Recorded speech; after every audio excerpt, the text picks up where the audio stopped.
আমার শেষ ইচ্ছা যদি পূরণ করতে চাও, আমি দুনিয়ার কারো কাছে কোনো কিছু চাবো না, দুনিয়ার কোনো লোকের সঙ্গে আমি কথাও বলবো না, দুনিয়ার কোনো খাবার আমার খাওয়ার কোনো প্রয়োজন নাই। তোমরা যদি আমার শেষ ইচ্ছা যদি পূরণ করতে চাও, আমাকে একটু ওযুর পানি দিয়ে দাও, ওযু বানায়া আমি আল্লাহর হক, আমি নামাজটা আদায় করে আল্লাহর সঙ্গে কথা বলতে চাই। সবার আগে কার হক? আসতে বলবেন না, কার হক? যুবক, আজকে সুন্দর করে তুমি সুন্দরী একটা মেয়েকে বিয়ে করলা, বিয়ে করার পরে 2 বছর সংসার চলে গেল, তোমার সংসারে একটা ফুটফুটে বাচ্চার জন্ম হলো, বাচ্চাটার বয়স 1 বছর।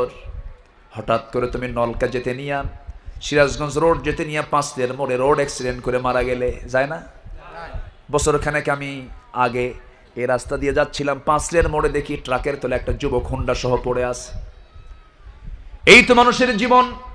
ইয়াং ছেলে মারা গেছে, হয়তো বাড়িতে বউ কান্নাকাটি করে শেষ হয়ে গেছে, অস্থির হয়ে গেছে। তুমি মরে গেলে যুবক, তোমার বউটা কাঁদতে কাঁদতে গলা ভেঙে ফেলবে, ছোট্ট বাচ্চাটি এতিম হয়ে যাবে। 3 দিন 4 দিন তোমার বউ খাবে না, মুখে কোনো হাসি থাকবে না। 7 দিন পার হয়ে যাবে, 8 দিন পার হয়ে যাবে, খাবার স্বাভাবিক হয়ে যাবে। 1 মাস চলে যাবে, মোটামুটি তার মধ্যে হাসির ভাব চলে আসবে। পৃথিবীর সমস্ত মৃত্যুর শোক সর্বোচ্চ 3 দিন পর্যন্ত। একটা স্বামীর মৃত্যু হলে স্ত্রীর শোক থাকে 4 মাস পর্যন্ত। কয় মাস বলেন? 4 মাস পর্যন্ত। এই 4 মাস শোকটা পালন হয়ে গেল, ইদ্যুৎ পূরণ হয়ে গেল। তোমার শ্বশুর বাড়ির লোকজন তোমার বউকে নিয়ে চলে গেল, বাচ্চাটা অসহায় হয়ে গেল। তোমার বউটার ব্যাপারে তোমার শ্বশুর শাশুড়ির সিদ্ধান্ত নিয়ে ফেললো বিয়ে দেবার। তোমার বউকে বলবে, মা এমন করে তো জীবন চলো না, বিয়ে শাদী হওয়া দরকার। বিয়েটাও হয়ে গেল। বিয়েটাও দিয়ে দেওয়ার পরে নতুন স্বামীর ঘরে গিয়ে নতুন স্বামীর সংসার করে মুখে হাসি ফুটে নিয়ে পরের দিন তোমার সেই বউটাই তার বাপ মাকে ফোন দিয়ে বলবে, আব্বা আগের স্বামীর চাইতে এই স্বামী আমার দারুণ ভালো। এটাই তো বাস্তবতা, এটাই তো দুনিয়ার নিয়ম। দুনিয়া বসে থাকবে না, তুমি আজকে চলে যাবা, তোমার জায়গা আরেকজন দখল করবে, তোমার সম্পদ আরেকজন দখল করে ফেলবে। কিন্তু যিনি আমাকে একটা সেকেন্ডের জন্য বলবেন না কখনো, ইহকালেও পরকালেও, তিনি আমার কে? আসতে বলবেন না, তিনি আমার কে? সেই জন্য আমরা সবার আগে কার হক আদায় করব? আল্লাহর হকটা আদায় করব। আজকে মুসলমান নামাজ পড়ে না, আজকে মুসলমান ইসলামকে মানতে চায় না। সেই খোবাবের ওযুর পানি দেওয়া হলো, ওযুর পানি তিনি নিলেন, ওযু বানায়া নামাজে দাঁড়ায় গেলেন। প্রথম রাকাতটা আস্তে আস্তে পড়লেন, দ্বিতীয় রাকাত পড়তে নিয়ে হঠাৎ করে নামাজের মধ্যে মনে হলো নামাজটা লম্বা করলে পরে কাফের মুশরিকরা মনে করতে পারে খোবাব বুঝি মৃত্যুর ভয়ে নামাজটাকে লম্বা করছে। তাড়াহুড়ো করে দ্বিতীয় রাকাত শেষ করে ফেলে 2 হাত তুলে আসমানের দিকে তাকায়া তিনি বলছেন, আরশের মালিক আল্লাহ তাআলা, আজকে আমি 4 মাস 5 মাস হলো জেলখানার মধ্যে আবদ্ধ হয়ে আছি। কিছুক্ষণ পর তারা আমাকে শুলে কাস্টের দিকে নিয়ে যাবে, ফাঁসির মঞ্চের দিকে নিয়ে যাবে। আমি মনে হয় দুনিয়াতে বাঁচবো না। আমি আমার নাকির মধ্যে জান্নাতের ঘ্রাণ পেতেছি। আল্লাহ, আমি যদি দুনিয়া থেকে বিদায় হয়ে যাই, আজকের থেকে 4 মাস আগে রাসূলকে দেখতে পেয়েছি, আজকে 4 মাস গত হতে চলল, রাসূলকে দেখতে পাই না। নবীজির চেহারা আমার চোখের সামনে আসে না, আমি রাসূলকে দেখতে পাচ্ছি না। ও আল্লাহ, আমি যদি দুনিয়া থেকে বিদায় হয়ে যাই, মেহেরবানি করে আল্লাহ আমার বিদায়ী সালামটা তুমি আল্লাহ আমার নবীর দরবারে পৌঁছাইয়া দিও। নবীর প্রতি টান আছে না নাই বলেন? নবীর প্রতি মুহাব্বতের দরকার আছে না নাই? ভালোবাসবো আমরা 3 জনকে। মূলত ভালোবাসা কয়জনের সঙ্গে হবে বলেন? 3 জনের সঙ্গে। এবার এদিকে হকের কথা আসছে কয়টা? 3টা হকের কথা আসছে। যত্ন নেব কয়টা জিনিসের? 3টা জিনিসের। সব 3 মিলাই দিচ্ছি আজকে। জোরে বলি ইনশাআল্লাহ। কষ্ট হচ্ছে নাকি আপনাদের? বলি আলহামদুলিল্লাহ। এত সুন্দর মানুষ আপনারা। আমি সিরাজগঞ্জে সবচেয়ে বেশি মাহফিল করি, যত জেলায় যাই। সিরাজগঞ্জে আমি আলোচনা করে মজা পাই কেন জানেন? সিরাজগঞ্জে কোনো ভোগী সগি চলে না, আলহামদুলিল্লাহ। এলাকার মানুষ কোরআনকে বোঝে, ইসলামকে বোঝে। এলাকায় আয়াত দিয়ে কথা বললে জনগণ আরো বেশি খুশি হয়। আমার দেশে এমনও কিছু জেলা আছে, কুড়িগ্রামে এক মাহফিলে গেছিলাম, আমি আয়াত বলি, বুঝলেন? আয়াত বলি কোরআন শরীফের, বলে এক চাচা বলে, হুজুর আপনি তো আরবি বলেন কেন? কি কথা কি বুঝতেছেন? এই দেশে ওয়াজ করা কিন্তু সহজ না, একটু কঠিন। বসেন, কষ্ট হচ্ছে আপনার? আলহামদুলিল্লাহ। এত অল্প সময় আমি এই মাহফিলে এসেছি, আমি নিজেকে ধন্য মনে করছি, আলহামদুলিল্লাহ। এত অল্প সময় এত মানুষের সমাগম হবে, আমি খুবই খুশি, আলহামদুলিল্লাহ। আপনারা খুশি হয়েছেন কিনা জানি না, খুশি হয়েছেন তো? আমার সিরাজগঞ্জে এবছর এটাই লাস্ট মাহফিল, আর মাহফিল মনে হয় রোজার আগে আর এই মাহফিল মনে হয় এইদিকে নাই। তো যাই হোক, খুব সুন্দর একটা পরিবেশে আপনাদের সঙ্গে সাক্ষাৎ হলো, কথা হলো। অনেক দূর থেকে মাহফিল আসছে, পাশাপাশি উপজেলা থেকে অনেকে আসছেন, সিরাজগঞ্জ শহর থেকে আসছেন, কিন্তু এইদিকে উল্লাপাড়া, এইদিকে সদর, ওইদিকে আমার এখানে রায়গঞ্জ ঢুকলো কেমনে বুঝলাম? রায়গঞ্জ ঢুকলো কে? রায়গঞ্জ তো ওই পাড়া চান্দাইকোনা, তিনটার বর্ডার এখানে। এখানকার আসামি তো ধরা কঠিন। সেই রায়গঞ্জ থেকে আসবে কখন? এই নদী টদি পার হতে তো চান্দাইকোনাতে বসে থাকবে, তাই না? আমি ঢুকে দেখছি কি ব্যাপার, আমি রায়গঞ্জে কেমনে আসলাম আবার? জি আলহামদুলিল্লাহ, খুব সুন্দর কথা বলবো, কোন আপত্তি নাই তো? বলি ইনশাআল্লাহ। নামাজ পড়ছেন খোবাইব রাদিয়াল্লাহু তাআলা আনহু। নামাজ শেষ হয়ে গেছে। শেষ হওয়ার পর কাউকে কিছু বলা লাগতেছে না, খোবাইব একাই দৌড় মেরে ফাঁসির মঞ্চের দিকে আগায় যাচ্ছে। পিছন থেকে বলে, খোবাইব, মানুষ মরার জন্য দৌড়ায়, তুমি দৌড়াও কেন? আমি মরার জন্য দৌড়াচ্ছি না তো, আমি জান্নাতের দিকে দৌড়াচ্ছি। ওয়াসারিউ ইলা মাগফিরাতিন মির রাব্বিকুম ওয়া জান্নাতিন আরদুহা আস-সামাওয়াতি ওয়াল আরদ। দৌড়াচ্ছি আমি জান্নাতের দিকে। ফাঁসির মঞ্চে তার দুই হাত বাঁধা হলো, দুই পা বাঁধা হলো।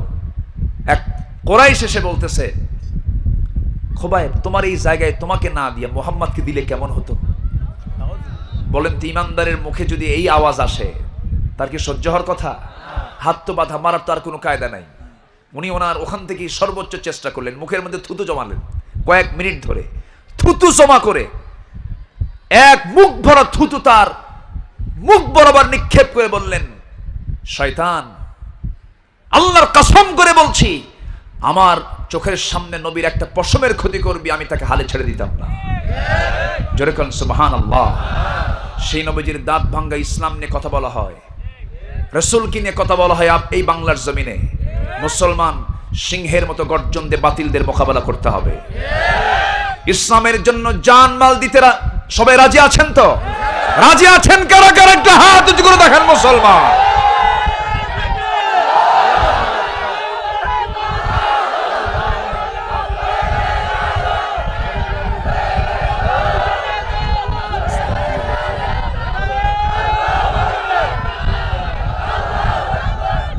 আল্লাহ তুমি সবার হাতকে কবুল করো, জোরে বলি আমিন, আরো জোরে আমিন। সম্মানিত ভাইয়েরা, জান্নাত পেতে হলে ফুল সজ্জার উপর থেকে জান্নাত পাওয়া যাবে না। জান্নাতের রাস্তা হলো ফুল সজ্জা দিয়ে নয়, বাধা, কাটা, জেল, জুলুম, নির্যাতন, নিপীড়ন, এগুলোকে ডিঙ্গিয়ে জান্নাতে যেতে হবে মুসলমান। দুঃখ লাগে, আমার দেশে কিছু আলেম আছে, কিছু আছে সরকারি,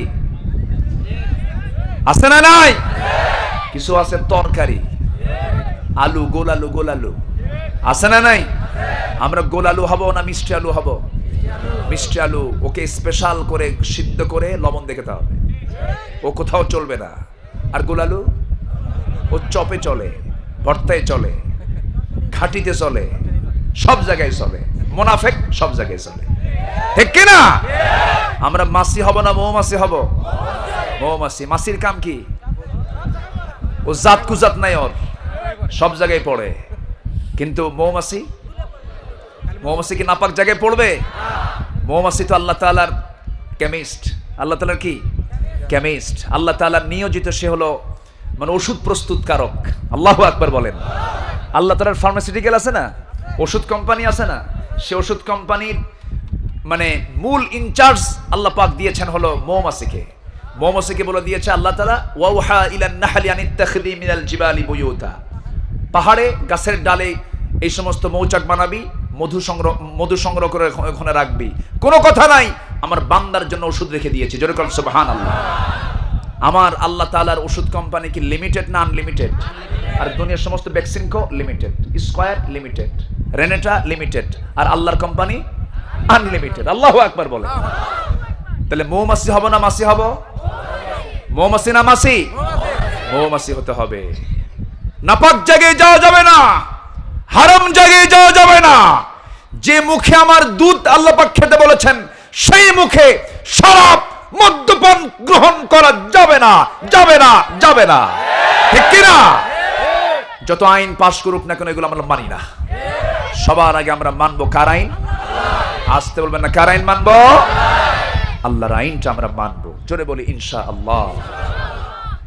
আমার ভাইয়েরা, একটু কান লাগান, একটু মনোযোগ দিয়ে শোনার চেষ্টা করুন। এখানে 3টি হকের কথা বলেছি। নাম্বার 1 হক হলো কার হক? আল্লাহর হক। ওই সাহাবী করলেন কি? আল্লাহর হক আদায় করলেন। ফাঁসির মঞ্চের দিকে নিয়ে যাওয়া হলো, হাত একটা কেটে ফেলে দেওয়া হলো। সঙ্গে সঙ্গে খোবাব মুসকে মুসকে হাসি মারেন। বল হলো, খোবাব হাসো কেন? খোবাব বলছেন, তোমরা আমার একটা করে হাত কেটে দিচ্ছ, আল্লাহ তাআলা আমাকে জান্নাতের হুর একটা করে দেখায় দিতেছেন। সেই জান্নাতের হুর কি সবাই নিতে চান না? আস্তে আস্তে কয়, নিতে চান না? সবার জন্য জান্নাতে হুর আছে না নাই? দেখেন ওই বুড়ো চাচাও চায়। দেখেন আলহামদুলিল্লাহ, দেখেন বুড়ো চাচার মুখে কিন্তু দাঁত নাই, কিন্তু হুর কিন্তু ঠিকই নেবে। কিন্তু হুরের ক্ষেত্রে কোনো ছাড় নাই। বলি আলহামদুলিল্লাহ। শোনেন, হুরের গল্প বউদের কাছে কিন্তু করা যাবে না বেশি। বউদের কাছে কোনো হুরের গল্প করবেন না। বউদের কাছে হুরের গল্প করলে মনে করেন সে রাত শেষ, ওই রাতে আপনি আর কাছে পাবেন না। তুমি হুর নিয়ে শুয়ে থাকো। তারা এই ক্ষেত্রে একটু আপোষহীন, তারা একটু সংকীর্ণ, তারা স্বামীর ভাগ কাউকে দিতে চায় না। এটা ভালো, এটা তাদের ভালো দিক। এটা কিন্তু জান্নাতে আল্লাহ তাআলা হুর দিয়েছেন, এটা আল্লাহ তাআলা অফার দিয়েছেন। আল্লাহর অফার আছে না নাই? সবাই কি জান্নাত নেবেন না? কি হুর ছাড়া জান্নাত নেবেন? হুর আছে না নাই? আছে। জান্নাতের এক একটা হুর এত সুন্দর হবে, তাফসীর এসেছে, সেদিন দেখলাম একটা হুরের যে নখ, একটা আঙ্গুলের যে সৌন্দর্য, গোটা দুনিয়ার সমস্ত নারীর সৌন্দর্য এক পাল্লায় দিলে পরে এক নখের সমান হবে না। আর যুবক গার্লস স্কুলের সামনে যে ইতিমের মতো বসে থাকে। ফ্যানটা নিচেই রাখেন, মানে এই যে চেয়ারে রাখেন, না চেয়ারে রাখেন। হ্যাঁ, চেয়ারে, মানে ডাইরেক্ট লাগতেছে তো, গলা বসে যাবে। হ্যাঁ, কষ্ট হচ্ছে আপনাদের? তাহলে কোন স্কুলের সামনে বসে থাকে? আচ্ছা, যুবক কি গার্লস স্কুলে যাবে না বয়েজ স্কুলে যাবে? ও যায় গেছে কোন স্কুলে? গার্লস স্কুলে। এতিমের মতো বসে থাকে, মনে বাপও নাই মাও নাই, চোখ গর্তের মধ্যে, 3 রাত হলো ঘুমায়ও না। মেয়েটা যখনই বের হয়েছে ওর পিছে পিছে হেঁটে হেঁটে যায়, পিছে পিছে হেঁটে হেঁটে যায়। মেয়ে তো কোনো পাত্তা দেয় না। এখন পিছন থেকে বলে, শোনো আমি কিন্তু 3 রাত হলে ঘুমাই না। আছে না? আছে না? আছে। এমন কি মেয়ের জন্য জীবন পর্যন্ত দিয়ে দেয়, এরকম আছে না নাই? হাই রে বোকা, ওই জীবনটা যদি তুমি আল্লাহর জন্য দিতা, তোমার জন্য সোজা জান্নাতের হুররা তোমাকে টেনে জান্নাতে নিয়ে যেত। কোন দিকে দৌড়াও তুমি? কোন দিকে তুমি দৌড়াও? তোমাকে হতে হবে ইউসুফের মতো, তোমাকে হতে হবে মূসা আলাইহিস সালামের মতো। ইউসুফ জুলাইখার দিকে গেছেন না আল্লাহর দিকে গেছেন? আল্লাহর দিকে গেছেন। জুলাইখার কথায় তিনি পাত্তাই দেন নাই। জুলাইখা বারবার বলে, ইউসুফ তোমার চক্ষু কত সুন্দর টানা টানা। বলতেছে, চোখের প্রশংসা করিস না, চোখ যিনি বানাইছে তার প্রশংসা কর। জোরে কোন সুবহানাল্লাহ। আর আজকের যুবকদের ঘরের মধ্যে কোনো যুবতী তুলনিয়া যদি বলে তোমার চোখ কত সুন্দর টানা, শোনো টানা তো আরো ছিল, 3 রাত ঘুম নাই আমার। কি কথা বলছেন না? কি চরিত্র ইউসুফ আলাইহিস সালামের! কিন্তু ইউসুফ আলাইহিস সালাম জুলাইখাকে চান নাই তিনি, কারণ জান্নাতের মধ্যে হুর আছে না নাই? দুনিয়ার জুলাইখা পেতে গেলে, দুনিয়ার সুইটি বিউটি সম্পা চম্পাকে নিতে গেলে তো জান্নাত পাওয়া যাবে না। আপনি নেবেন না কেন? নেন। দুনিয়ার মেয়েকেও আপনি বউ বানায় নেন, আল্লাহ তাআলা বরকত দিয়ে দিবেন। সন্তানের বাবা তুমি হয়ে যাবা, আল্লাহর বান্দা তৈরি হবে, বান্দা পৃথিবীতে আসবে, তারা জিকির করবে, তুমিও সওয়াব পাবা। আল্লাহর গোলাম পৃথিবীতে আসবে, তুমি বরকত পেয়ে যাবে। মানুষ যখন মারা যায় সমস্ত আমলগুলো বন্ধ হয়, 3টা আমল থাকে। কয়টা আমল জারি থাকে? এর মধ্যে নেক সন্তান। কি সন্তান? নেক সন্তান। আকাম কুকাম করলে কি সন্তান নেক সন্তান হবে নাকি? নেক সন্তান তো হবে না। নেক সন্তান তুমি প্রোডাকশন দিয়ে দাও, বিয়ে শাদী করো, যুবক সন্তান হয়ে যাবি, সেই সন্তানটা বড় হবে, দোয়া করবে, ওয়ালাদান সালিহান ইয়াদউ লাহু, দোয়া করবে, সেই দোয়া কবরে বসে বসে তুমি পাবা। এরপরে সাদাকাতুন জারিয়া, সাদগায়ে জারিয়া, সেগুলো কিয়ামত পর্যন্ত তুমি কবরে বসে বসে সওয়াবগুলো পাবা। উপকারী জ্ঞান, ইলমুন, যে সমস্ত ইলমটা আমার আপনার জন্য উপকার বয়ে আনবে সেই সমস্ত